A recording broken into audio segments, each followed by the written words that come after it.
After leaving the Force Shield and Magic Absorb dungeon, Kain would once again emerge into a different section of Coorhagen, where he would face different enemies from the Alpha. Here, once again, the houses were much the same between versions.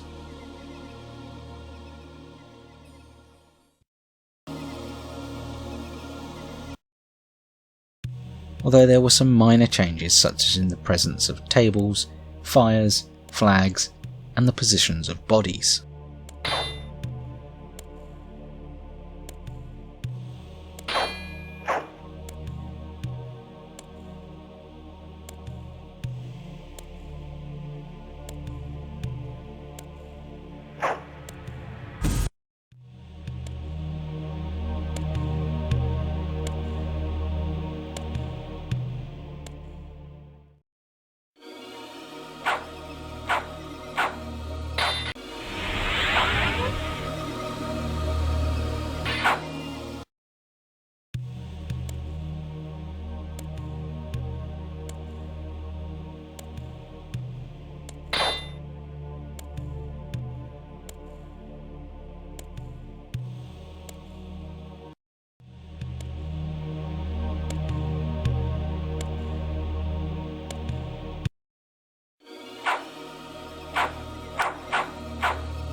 The third house led down to the next dungeon, the Bone Armour dungeon.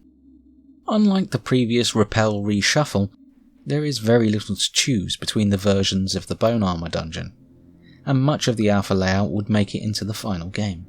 The first room, for example, contains an unused doorway that would be removed, and some repositioned corpses, and no enemies in contrast to the retail. But the following map area with the save altar and the floor mural is almost exactly the same. And this continues throughout the rest of the dungeon, with the only really appreciable difference being the design of the wall switches, some enemy absences or positionings, and later in the level, certain ice spike and wall spike placements.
The Heart of Darkness.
Bone armour. Lower forms of undead fall swiftly to deception. With the bone armour, they are not as eager to challenge me. Lower forms of undead fall swiftly to deception. With the bone armour, they are not as eager to challenge me.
The Heart of Darkness.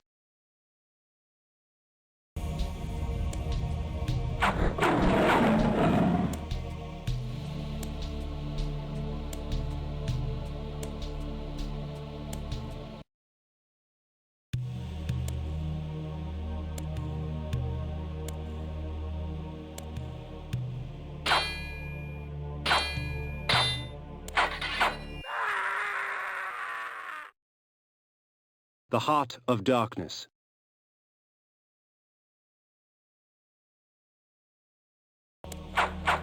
Ve Victus! Ve Victus!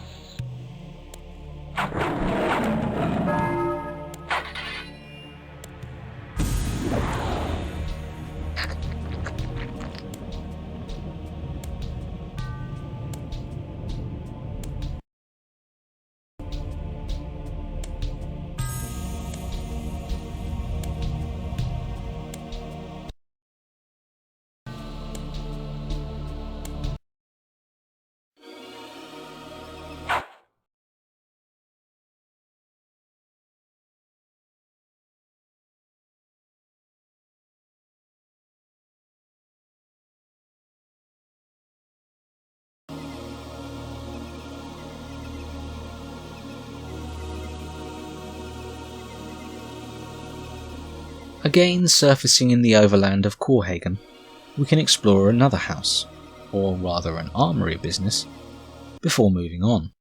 In the Alpha, the store has a cobbled floor and various smithing equipment. For the retail, the flooring would be changed to a more tiled design, with a sword mural added in the middle, and various items moved and rearranged to make space for it. The next open house leads on to the next dungeon, and an interesting departure from the retail version.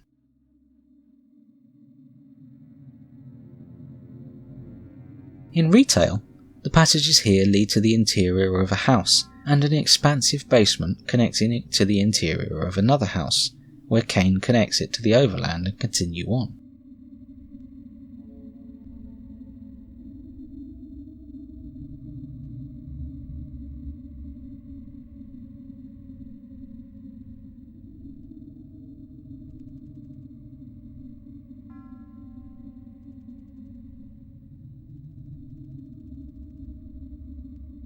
In the basement itself, which is incidentally the only place in the retail game where you can find the floating so-called ghost enemy class, there's a side passage which leads to a teleporter which connects to the Inspire Hate dungeon, making that dungeon something of an optional and missable area.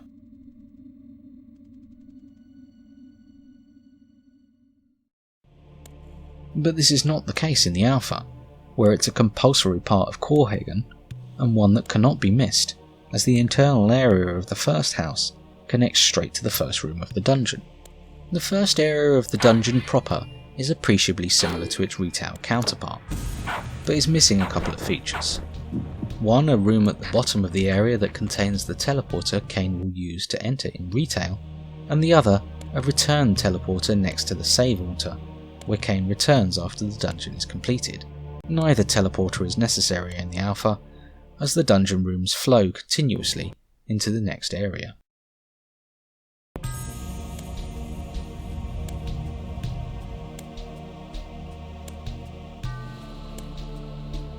The next room has a similar layout to its retail counterpart, although the central mural has a green background compared to the red version seen in retail.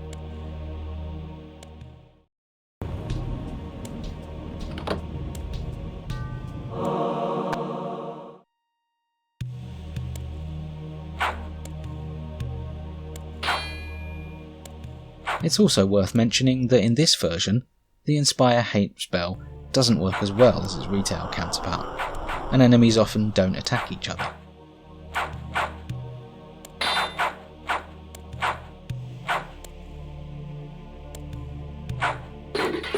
Save Victus! Save Victus!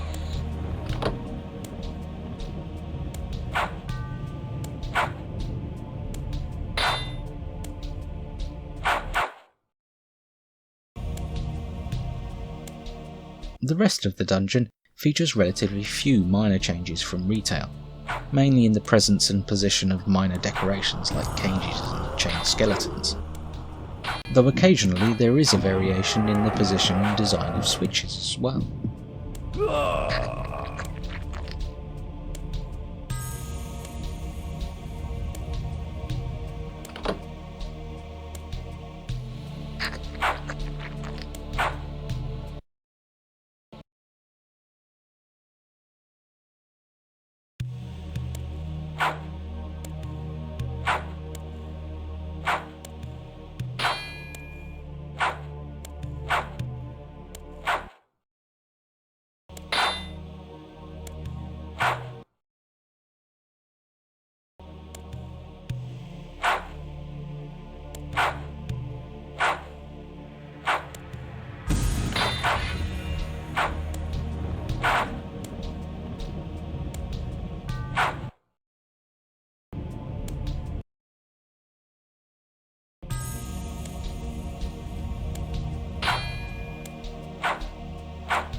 In the penultimate room, the Inspire Hate mural is shown in the red version that would persist into retail. And the stairs are altered, losing their railings and gaining a higher wall instead, as well as a pair of boxes on the raised platforms.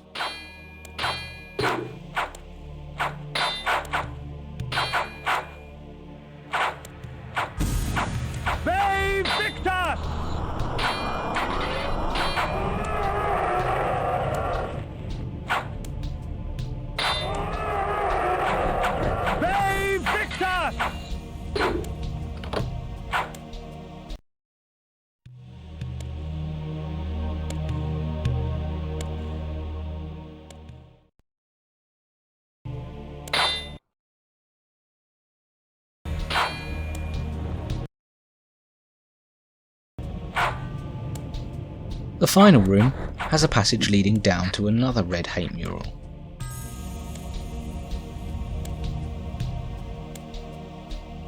In the Alpha, this map section contains the last save altar before the exit, whereas the retail version has a teleporter leading back to the first save altar. Instead, the exit to the Alpha leads straight out onto the final section of the Coorhagen overland.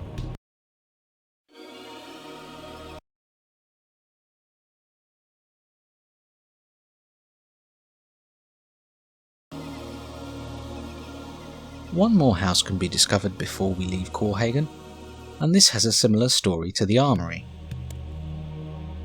Its cobbled floors seen in the Alpha will be replaced with wider tiles and some of the objects within moved around to make way for a mural of the Grim Reaper, which is seen in retail.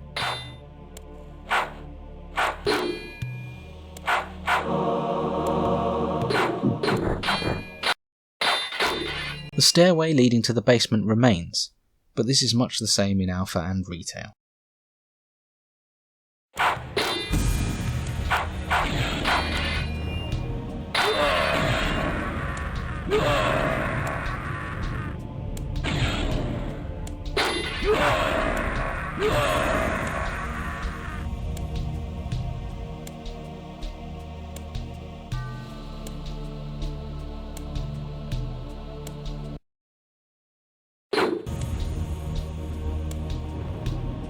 Back up on the surface, we can follow the path out of Coorhagen. The next map area leads north to where the forested backgrounds meet a cliff and turn to icy tundra just before the final bat beacon of the area. And this area has some changes from Alpha to retail. Where in Alpha the area is mainly snow and the bat beacon stands out among the flat ground, in the retail version more muddy areas are added, and the bat beacon is surrounded by cliffs. Signs are also added to the trail in retail, with one curiously pointing the way to the Termagant forest.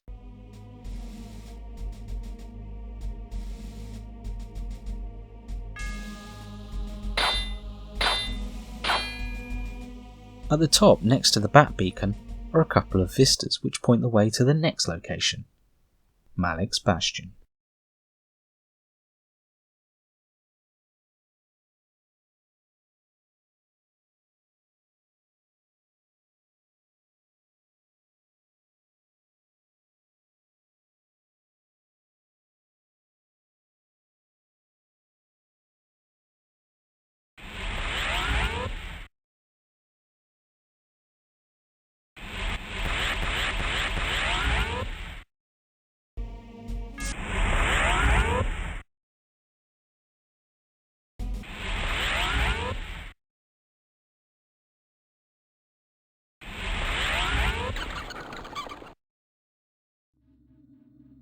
One interesting wrinkle before we leave Coorhagen completely is the Frozen House, an area which can be found in the map tiles of the Alpha, although it apparently cannot be accessed through the game world.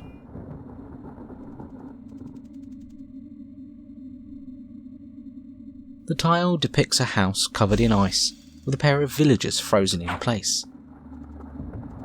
It's ultimately unclear where this room was meant to be placed, but its map coding places it in an area reserved for the internal structures of Coorhagen and Willendorf. These, along with the apparent cold climate, may suggest that a house was intended to be placed north of Coorhagen or elsewhere in the cold northern extremes. However, no such structure can be seen in the external maps of either version of the game.